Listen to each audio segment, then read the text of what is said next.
Hi there, thanks for tuning in for another episode. This is going to be lesson 16.4, 0 and negative exponents. Today's notes, you're going to have 8 things written, so just make sure you have your notes numbered from 1 to 8, skipping a little bit of lines in between each.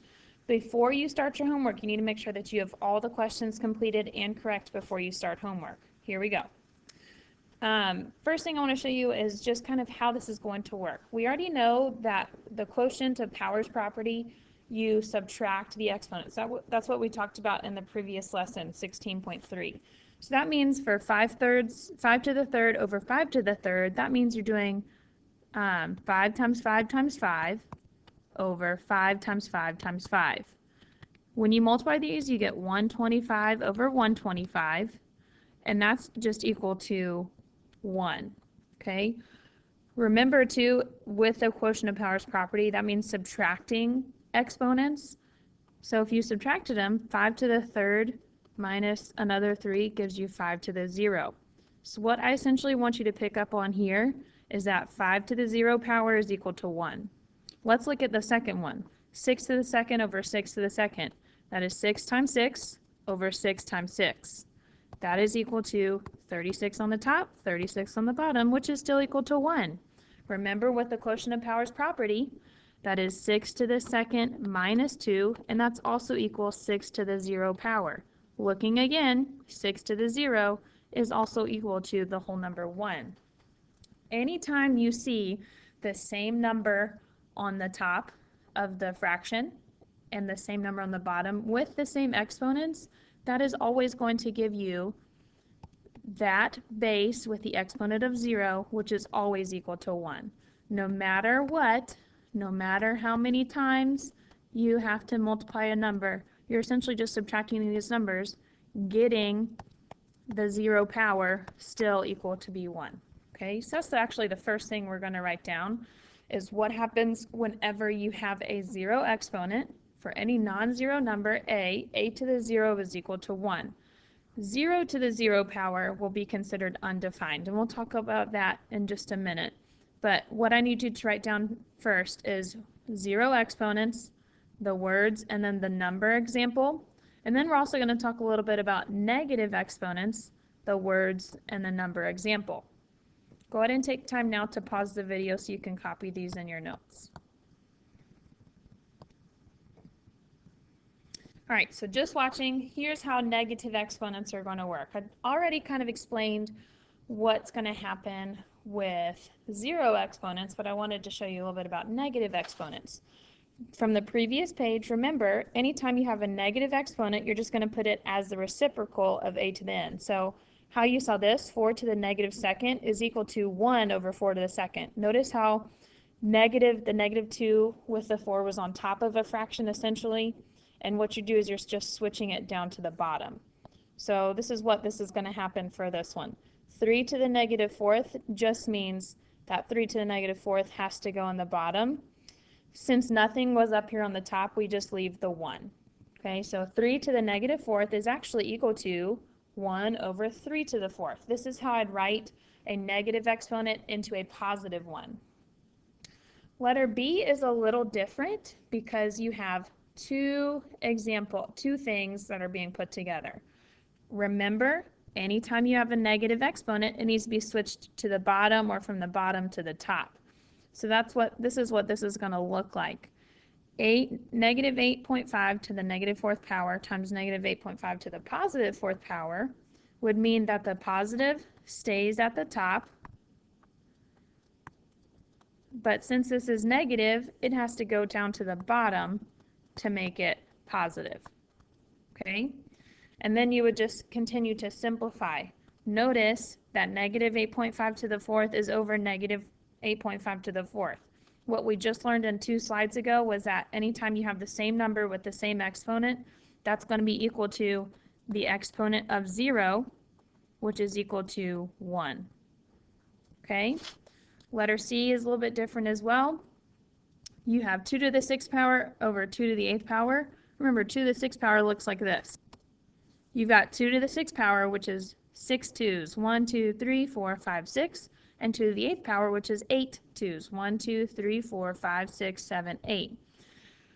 before, whenever we started learning this, you remember you can take a 2 off the top and a 2 off the bottom just because they're the same number. So you can cancel all these out. What you're going to be left with, though, is 2 2's on the bottom, which would mean you just have to put a 1 on the top and then 2 to the second power on the bottom. Notice where we started off with. We started off with 2 to the 6th over 2 to the 8th and simplified and reduced as 2 to the 2nd. This is what essentially happened. 2 to the 6th power minus 8 is 2 to the negative 2nd. Because we need positive exponents, we need to change this and put this on the bottom since it's on the top. So 2 to the 2nd can become positive when we put it on the bottom. All that's left here, though, is a 1 on the top. So these are just kind of 2 ways how you can try those. I'm going to get you to try these next few on your own. Go ahead and take time now to pause the video. When you're done, click play so you can check your work, okay? All right, here's number 3. So we have 4 to the negative 2nd power. We need this to be positive.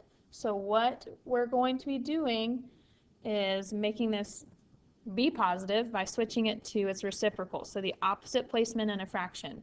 Technically, 4 to the negative 2nd is on top of the number 1. So we would just be bringing this down to the bottom to be 4 to the 2nd power. Because there's no other number on the top, we can just put a 1 up here.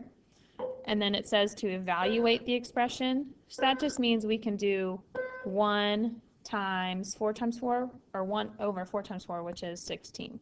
So evaluating would be giving you this number. Number 4, same type of deal. Negative 2 to the negative 5th power, to make it positive, put it down. Because think about this. Negativity brings you down. So negative 2 will now become to the positive 5th power. Negative 2 to the positive 5th power will give you a negative 32. So your answer will be 1 over negative 32, or just negative 1/32. The last one, number 5, again, whatever's negative, bring it down.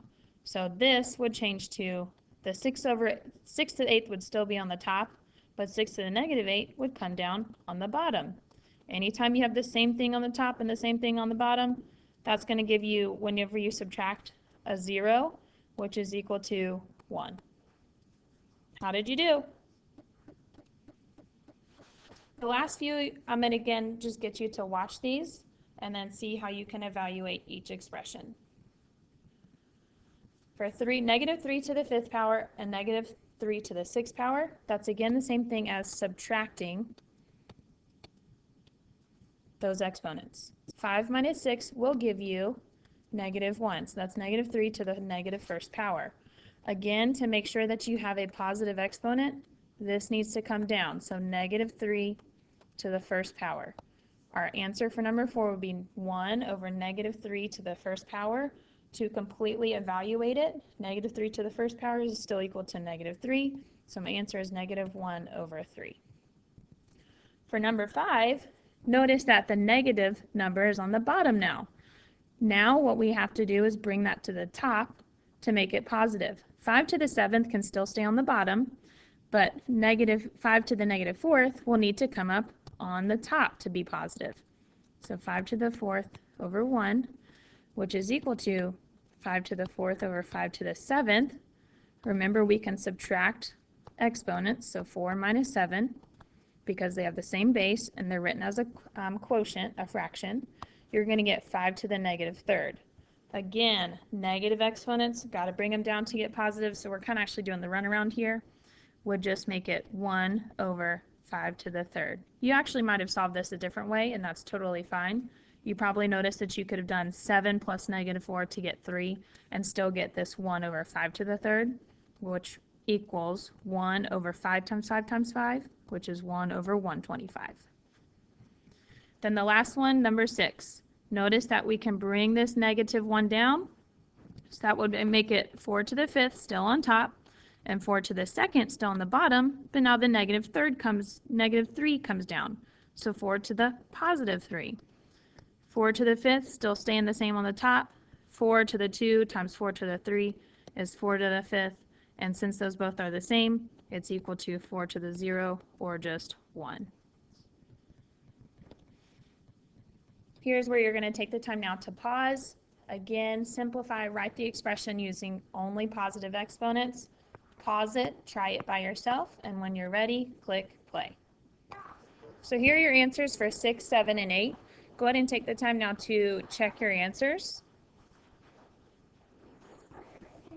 And then you can go ahead and get started on your homework. Remember, you needed to have answers 1 through 8 completed and correct.